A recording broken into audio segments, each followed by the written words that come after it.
ঠাম্মির বিরুদ্ধে গিয়ে বড় মা চিনিকে আলাপের মৃত্যুর সত্যিটা বলে দিল। সম্পূর্ণ জানতে ভিডিওটিতে একটি লাইক করে প্রথম থেকেই দেখতে থাকো। গল্পের শুরুতেই দেখা যায় ঠাম্মি মনে মনে ভাবতে থাকে, দাদুভাই তার জন্মদিনটা হোটেলে সেলিব্রেশন করতে দিল না, আমাকে অন্য রাস্তা ধরতে হবে। চিনিকে কাল আমি শেষ করবই, যেভাবেই হোক না কেন। চিনিকে আমি বাঁচতে দেব না। ও যদি বেঁচে থাকে তাহলে আমার বেঁচে থাকাটা খুবই দুর্বিষহ হয়ে উঠবে, আর সেটা আমি খুব ভালো মতনই বুঝতে পারছি। তাই যা করার আমাকে ভেবে চিন্তে করতেই হবে। এর মধ্যেই বড় মার জন্য খাবার নিয়ে গেছে চিনি, আর তখনই বড় মা বলে, চিনি দরজাটা দিয়ে দাও, তোমার সাথে অনেক কথা আছে। চিনি তখন বলে, আমার সাথে আবার কি কথা আছে বড় মা?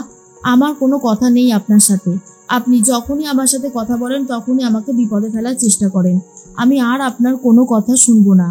ঠাম্মি তখন বলে, বড় মা তখন বলে, তোমার ঠাম্মির বিরুদ্ধেও কথা বলবো, তুমি যাও গিয়ে দরজাটা দিয়ে এসো।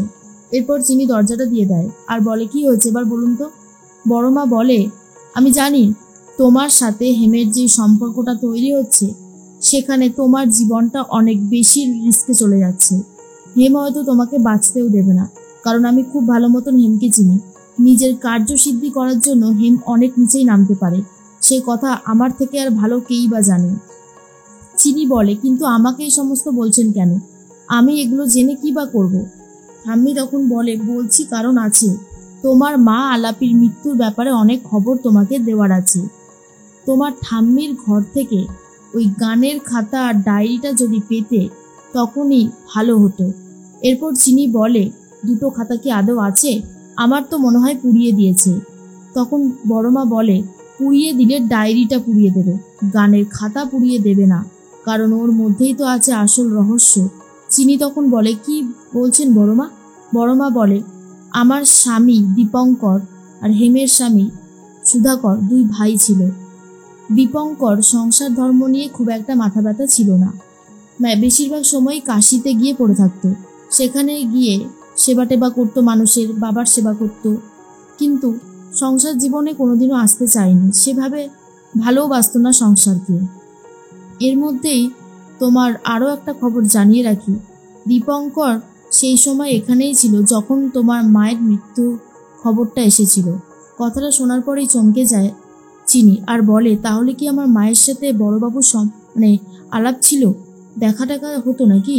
তখন বড় মা বলে, হ্যাঁ হতেই পারে। তোমার মায়ের সম্পর্কে অনেক কিছুই জানতো দীপঙ্কর, কিন্তু মুখ খোলার আগেই তো সে শেষ হয়ে গেল।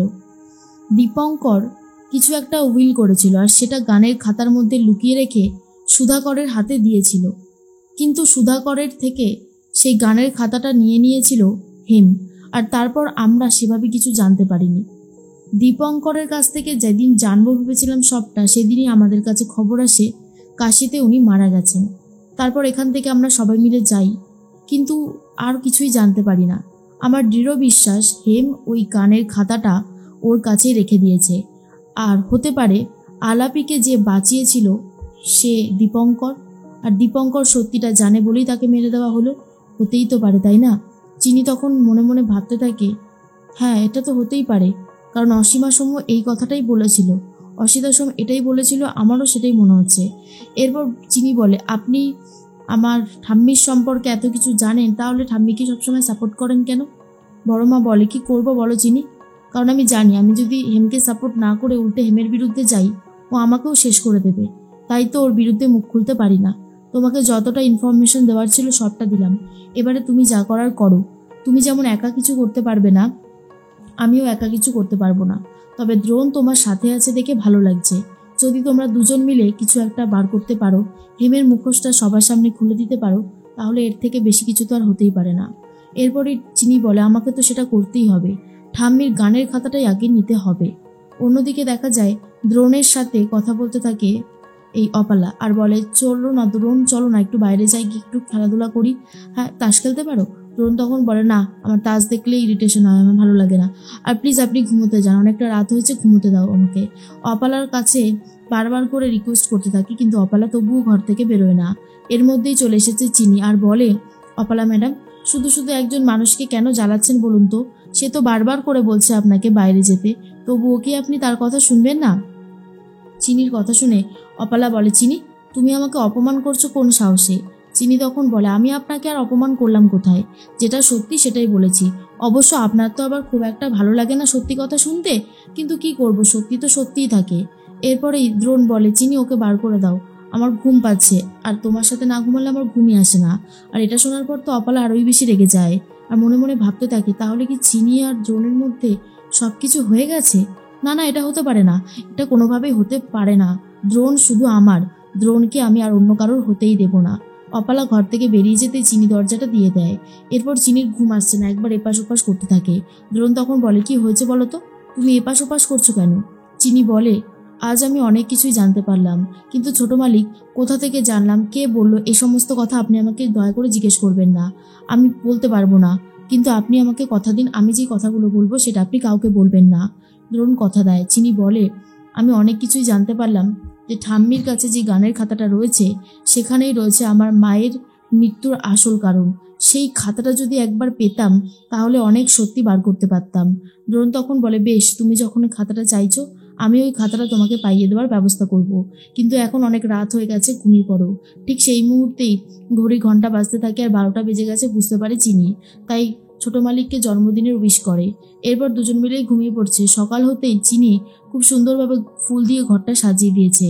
আর এরপর দ্রোণের ঘুম ভাঙতেই দ্রোণ দেখে চারিদিকটা ফুল দিয়ে সুন্দর করে সাজানো, দেখতেও চমৎকার লাগছে। দ্রোণ বলে, এ সমস্ত কে করেছে? চিনি এসে কিছুটা বেলফুল নিয়ে দ্রোণের পায়ে ফেলে দেয় আর বলে, ছোট মালিক, আপনাকে জন্মদিনের অনেক অনেক শুভেচ্ছা, হ্যাপি বার্থডে। আর দুবার উইশ করে চিনি। আর তখন চিনির কথা শুনে দ্রোণ হাসতে থাকে আর বলে, দুবার বললে? চিনি বলে, তাতে কি হয়েছে? আজ আপনার জন্মদিন, আজ আপনার জীবনে কত বড় একটা দিন বলুন তো। আপনার জীবনের সমস্ত স্বপ্ন পূরণ হোক, আপনি ভালো থাকুন, এটাই ভগবানের কাছে প্রার্থনা করব। এর মধ্যেই দ্রোণ দেখে চারিদিকটা এত সুন্দর সাজানো, তাই চিনির প্রশংসা না করে আর পারে না দ্রোণ। আর বলে, চিনি, জানো তো, আজ এত সুন্দর করে তুমি সাজিয়েছ আর আমার দেখে এত ভালো লাগছে, আমার মনে হচ্ছে এটাই আমার জীবনের সব থেকে বেস্ট জন্মদিনের সুন্দর একটা সকাল উপহার পাওয়া। তখনই চিনি বলে, সত্যি ছোট মালিক, আপনার কথা শুনে তো আমার মন ভরে গেল। ছোট মালিক বলে, একদমই তাই। এর মধ্যেই চিনি বলে, সব ভালো হয়ে যাক, এটাই ভগবানের কাছে প্রার্থনা করব। এর মধ্যে দেখা যায় যে পরেই প্ল্যান করতে থাকে ঠাম্মি, আর গজেনকে বলে দেয় কি কি করতে হবে। গজেন বলে, আচ্ছা কর্তামা, আপনি যেমনটা বলেছেন তেমনটাই করব। পরের দিনের জন্য আর অপেক্ষা করতে চায় না ঠাম্মি, কারণ চিনিকে মারবে বলে আজকেই ঠিক করেছে। এরপর বড় একটা গাড়ি এসেছে, গাড়ির চাবিটা গজেনই এসে ঠাম্মিকে দেয়। গজেনের কাছ থেকে চাবিটা পাওয়ার পরেই ঠাম্মি বলে, এই ব্র্যান্ড নিউ কারটা আমি দাদুভাইয়ের জন্য কিনেছি, কেমন হয়েছে দাদুভাই? তখন দ্রোণ বলে, না ঠাম্মি, এই গাড়িটা তুমি ফেরত দিয়ে দাও, আর আমার কি উপহার লাগবে সেটা আমি সন্ধ্যাবেলায় তোমার কাছ থেকে চেয়ে নেবো, আর সেটা কিন্তু তোমাকে দিতেই হবে। কথাটা শোনার পরে ঠাম্মি চমকে যায়, আর দ্রোণ মনে মনে ভাবে, এই সুযোগেই সেই গানের খাতাটা আমাকে ঠাম্মির কাছ থেকে চাইতে হবে।